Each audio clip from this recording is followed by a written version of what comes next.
Hey everyone, I've gotten a whole bunch of new DVDs and Blu-Rays over the past couple of days, so I'm gonna go over some of them with you.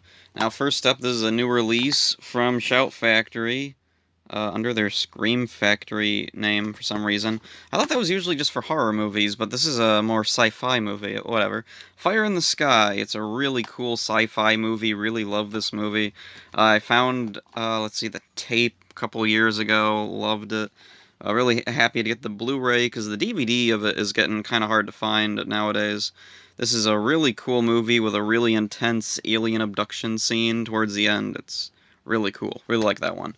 And next up, I got this from the thrift store, A Very Harold and Kumar Christmas. Still haven't watched the first Harold and Kumar movie, so I don't know what to expect from this one. There's the little digital code if anybody wants this movie. If that code's even any good. Probably not any good anymore, but who knows, maybe it is. And then this was a cool thing. I happened across this in Barnes& and Nobles, and well, I didn't get it there. I bought this off Amazon because it was on sale. But yeah, I found this in Barnes& and Nobles, and I thought, oh, that's really cool. There's a Flintstones like little movie special collection. But it was like, oh, it's cheapo box. Wonderful. I can't remember how much the Barnes& and Nobles one was. It was a lot. But the Amazon one was like $10 on sale, so that's a pretty good deal. Plus, I don't have any of these Flintstones specials or anything. Love the cover. The cover's really cool. Got Pebbles and Bam Bam there, and everybody. That's awesome. We get a list of Disc 1, The Man Called... I always thought it was called A Man Called Flintstone. Is that a mistake? I don't remember. The Flintstones Little Big League. I don't know that one. Rockula and Frankenstone. I do know that one, but I don't think I've seen it since I was like really, really little. The Jetsons Meet the Flintstones. Not a very good movie, but it's cool that it's there. Ah Yabba Dabba Doo, Holly Rockabye Baby, and I was not expecting this one, The Flintstones and WWE Stone Age SmackDown. See, and there's the little WWE logo. Weird. So yeah, there's the Flintstones. 2 movies, 5 specials. Kind of surprised they didn't just stick the live action movies in there too. Just like why not? And then next up at the thrift store, I found a couple of these classic cartoon favorites DVDs. So here we got the Mickey Mouse one. Look at all those cartoons. Yeah, it kind of feels like they had to stretch to find good Mickey cartoons. Cause like I've heard of a lot of these. I don't know. Like, it's classic Disney. I'm sure there's going to be some quality to it. I was never really the biggest Mickey Mouse fan. I was more of a fan of Donald Duck. I like Donald a lot more. So I was happy to see that the cartoons included with this one are mostly ones that I don't think I have anywhere. They're ones I'm not that familiar with. I know I've heard of Golden Eggs. I don't know from where. Oh, and on the back they show this one with this little bug. I know I've seen that one, but I can't remember much about it. So yeah, there's Donald Duck. There's also Chip and Dale and Goofy, but they didn't have those, so I didn't get those. Next up, a new Blu-ray I just got, The House That Dripped Blood, with Peter Cushing, and a whole bunch of awesome actors that I love. There's John Pertwee, best known as the third Doctor Who. Let's see, Christopher Lee's in it, and just a whole bunch of people. Look at that. Directed by Peter Duffel. Don't know him. So anyway, yeah, it looks like a really cool little horror movie. Oh, also from Scream Factory. I think this was a couple of years ago. Oh, there's a big dent or something on the back. That's unfortunate, but otherwise it's in decent shape. I ordered this from like a book catalog or something. It's such a weird cover, man. It's awesome. And then also at the thrift store, Pan's Labyrinth on DVD. I've never seen this movie, which surprises people because I'm a big like fan of fantasy sci-fi movies, just surreal, weird movies. And this one's like a pretty mainstream, weird, surreal movie. So I don't know what to think about it. I know I've seen like the creatures in it, and yeah, they look cool, but I don't know. It takes more than just looking cool to be a good movie. What's the runtime on this? 119 minutes, huh? I always thought this was a way longer movie. moving on. Dragon Slayer. Now, this was a weird one to find. I had a comic book adaptation of this when I was little, and it said Walt Disney movie. Walt Disney? But that's Paramount. That's Paramount's logo. What? And so I saw this, and I was like, well, it can't be the same one, but then I saw the cover. Yeah, that's the same Dragon Slayer. So then I saw down here, Walt Disney Productions presents. So yeah, this is a Paramount Walt Disney co-production movie. Isn't that weird? That's really rare. I don't think you see that often. Whoa, the disc is cool. I've never seen this movie, I've only read the comic book adaptation, and from what I remember about the comic book adaptation, it's not a particularly ambitious movie or a really amazing movie or anything. Or, well, at least the story isn't, and I don't know, maybe the effects work good in the movie, because in the comic it's like, it's all illustrations, and as illustrations, they're not that impressive. Maybe seeing this in motion in the actual movie will be better. I don't know, maybe the performances will come across a little better, but as the comic went, it was pretty bland. Like, it was okay. I read it a bunch of times. I remember taking it to school with me, though that was more because it was the size of, like, a normal book, and the teachers couldn't see that I was actually reading a comic book. Anyway, moving on, Star Trek Into Darkness on Blu-ray with a weird slipcover, which is the only reason I bought it. Well, that and because it was like only $1. Eh. Not a fan of Into Darkness. I think it's boring. I think it's a boring pile of trash that shouldn't have been made. And, like, the first Star Trek movies, okay, it has some pretty big problems with it. I'm not a fan. Then comes Into Darkness, and I remember seeing, like, oh, Khan's in it, and, oh, it's kind of a remake of Wrath of Khan. I don't know. I wasn't a big fan of them just rehashing stuff from the old show and the old movies. I prefer when they went and, like, did newer things and did their own thing, like Star Trek Beyond did. I really like Star Trek Beyond. It's nothing amazing. It's not even my favorite Star Trek movie. It is my favorite of the Kelvin movies, definitely. But anyway, enough of me going on about that. What's this? Is this a sticker that comes off? Oh, I thought maybe this was a sticker that could come off and there'd be a code behind it. No, I guess not. Yeah, the code's missing then. Whatever. Next up, Rosemary's Baby. Found this at the thrift store. Never seen this before. I've heard it's good. I don't know anything about it. I know it's like a horror movie or something. It has something to do with someone's baby. Roman Polanski. So I don't know. Like, I don't know. Classic horror movies are kind of hit and miss for me. Like, or actually most in general. Whatever. Still, nice DVD. It looks nice, so whatever. And then, Doctor Who, The Seeds of Death, Patrick Troughton. I like Patrick Troughton, Doctor Who. He's my favorite of the old Doctors. Definitely. So whenever I find Patrick Troughton stuff, I try to pick it up. And I didn't have this, so when I saw this, I wanted to get it. I think I might have actually seen this. I think I had the VHS of this years ago when I was a teenager. I got a bunch of Doctor Who tapes, and I'm pretty sure this was one of them. And then Halloween 3 Season of the Witch Collector's Edition DVD. They didn't have the Blu-ray, so there's the slipcover, and there's the original cover, which I really, really like. Now, this is an interesting one, because I am not a big fan of the Halloween movies. The first one it's a good movie. It doesn't really connect with me, and I don't really have any nostalgia or anything for it. The second movie, it's an okay slasher flick type of movie.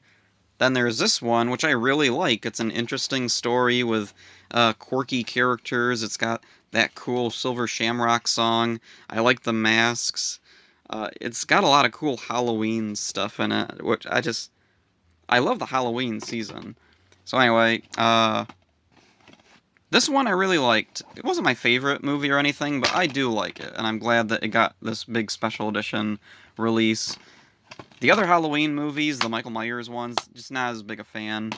See, I watched the Rob Zombie remakes. They're not his best work. The first one has moments, second one has moments, but not a big fan. Then there's all the other Michael Myers movies, which I'm sure some of them must be good. They made so freaking many of them, but I don't know. For whatever reason, Michael just never struck me as being that interesting. I'm a Jason, Freddy, Chucky, Leprechaun guy. Okay, put that back on there. And now this is pretty cool. The Scary Stories documentary, all about the Scary Stories to Tell in the Dark books. I watched this a few nights ago. This was really, really cool. One of the really interesting things with this documentary is they actually have interviews with this woman who was like a trying to spearhead a campaign to get the books removed from elementary school libraries, and that's pretty bizarre that she would agree to take part in this kind of like documentary that's celebrating these books that she wanted gone. Oh, and also R.L. Stine is in it. That's really cool to see R.L. Stine there. And, oh, there's a whole section about the artwork of these books, which I really like that, because the artwork is definitely the thing that stands out about the Scary Stories books. And now, last up is these really weird Filipino Kamen Rider DVDs. So let's go over Hibiki first, or Hibiki. So anyway, yeah. I'm assuming that thing up there says Masked Rider Hibiki or something. So anyway, it says they both say, or well, this one says masked. This one just says mask. Okay. Yeah, whatever. I'm used to seeing stuff like that. So anyway, Hibiki, there they are. Yep, they're all Hibiki. Tagalog, which I believe is a Filipino language. Maybe. I don't know what Tagalog is. Best quality, best enjoyment. Subtitles, English. Lie. One disc Sutra Collection DVD 9. Okay. So then there's the back of it. And we get a big English text box there. If you want to pause and read all that, go ahead. It's pretty entertaining. Anyway, we get a bunch of nonsense down here. DVD, NTSC, which I don't think it is. I think this is universal format. Dolby Digital, maybe? Closed captioned, it isn't. And DTS HD, Master, or Mazer Audio? Okay, maybe. Bollywood, definitely not. Barcode. And then we get this Blu-ray disc it's not a Blu-ray, it's a DVD. It plays in my Region 1 Blu-ray, or Region 1 DVD player. Anyway, Blu-ray disc, which it isn't. Region A, which is a Blu-ray region, it isn't. Unless that's supposed to mean all, like all region, because, yeah, I'm assuming it's so. 5.1, I don't know if that means, like, the sound or the picture size. 1080p. Pretty sure it's not. And PG-13.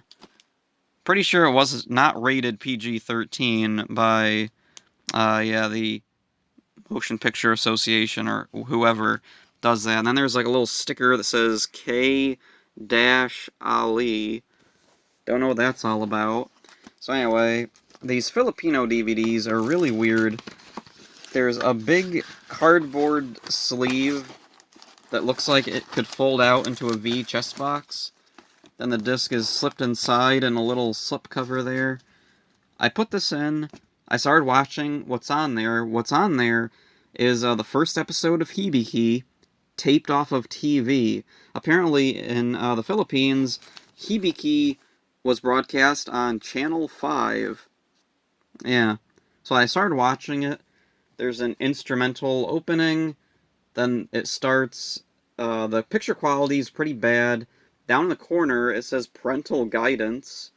It's dubbed in, I'm assuming, Tagalog. I don't know the language that they're speaking, so I have to just assume it's Tagalog. And it's really weird. What they would do is they would play the Japanese version, and then when the characters talk, they'd, like, turn the audio down for the Japanese characters, and that's when they would dub in the dialogue. So you can still hear the Japanese actors underneath the Tagalog dub. Very bizarre, very strange to listen to. And this DVD is especially strange. Mask Rider Blade. Yeah, the big prominent guy, that's not Blade. Blade's the little guy up here in the corner. And then down here where we see them all in a line, yeah, there's Blade way over there. And then they keep the Japanese logo, which says Agito. Yeah, that guy up there. What's going on here? I haven't put this one in, so I'm really curious. Is it Decade? Is it Blade? Or is it Agito? Is it Ryuki? Is it Kuga? Is it Adeno or Kabuto or Hibiki again? Is it Kiva? I don't know. Who could it actually be about? I have no idea. Also, complete Tagalog. So I don't know if that means this one's actually dubbed and not just, like, talking over the Japanese version. Subtitles English? Doubt. One disc Sutra collection. Again. Then on the back, we have a whole bunch of, yeah, these are Agito characters again. Pretty sure these are all... I haven't watched all of Agito. And I haven't... What I did watch, I haven't watched in years, but I think all these are Agito. And then down here, more... Like, I definitely know they're not Blade. Or, wait, are any of these? I don't remember. Okay, anyway. Then we get, like, really silly English. 18 years old. Has a very unhappy life. Every day can cause bad turmoil. And then at the end, it gets really funny. There's a thing... sometimes, even to the Lord all enemy, nevertheless so powerful enemies can be repelled. I love English so much. It's ridiculous. And then down here we get the same nonsense, and there's also that little... Let's see, is that blue... Yeah, this Blu-ray disc. Do not copy. Yeah, so... Oh, and let's take the disc out, take a look at it. Yeah. There we go. And a really wrinkled up, messed up sleeve. Pop it out there. Yeah, there we go. Mask Rider Blade. And we get the same Decade images from the cover. And that little Agito logo. And it still says Agito. Okay, so there's that. And now I'm going to move over to this thing. I got a huge box full of these, like, old French Power Ranger DVDs. I'm gonna do a whole video on these separately eventually, but yeah. They have a ton of these, like, Power Ranger DVDs from France that you line up and they form a big picture. It says Power Rangers on DVD, then there's a picture of some SPD Rangers and the Power Ranger logo again. And all the DVDs have this kind of style and design. Weird little snappy thing in the middle there to hold the disc. Let's see, I believe these came, like, with magazines or something. Like, if you had a subscription to Power Rangers magazine, you get these DVDs with it or something. So, altogether, there's, I think, 67 volumes, and it covers all of, let's see, Lost Galaxy up until Overdrive. But they don't go in order, they go in a really weird order. Like, SPD is first, and then, like, it skips backwards, or... Now I can't remember, but it skips around, and it's really weird, the order that it chooses to go in. Let's look at another random one. Wild Force. Oh yeah, all these ones with the SPD Rangers, none of them actually have SPD. Oh, this one has Wild Force and then Time Force. Yeah, Wild Force, or Time Force comes after Wild Force. Isn't that confusing? And then down here, it says Region. Two-Taste Regions. I looked up two-taste, whatever, I don't know how to pronounce French words, but anyway, it means all regions. They lied. These are, maybe they are region-free, but they're not format, yeah, they're not universal format. These are format locked. I believe these are PAL format DVDs. So even if they're region-free, they won't work on a normal DVD player, so that sucks. So, yeah, and moving back to all my new DVDs and stuff that I've gotten. Really cool stuff. Hope you enjoyed this. See ya.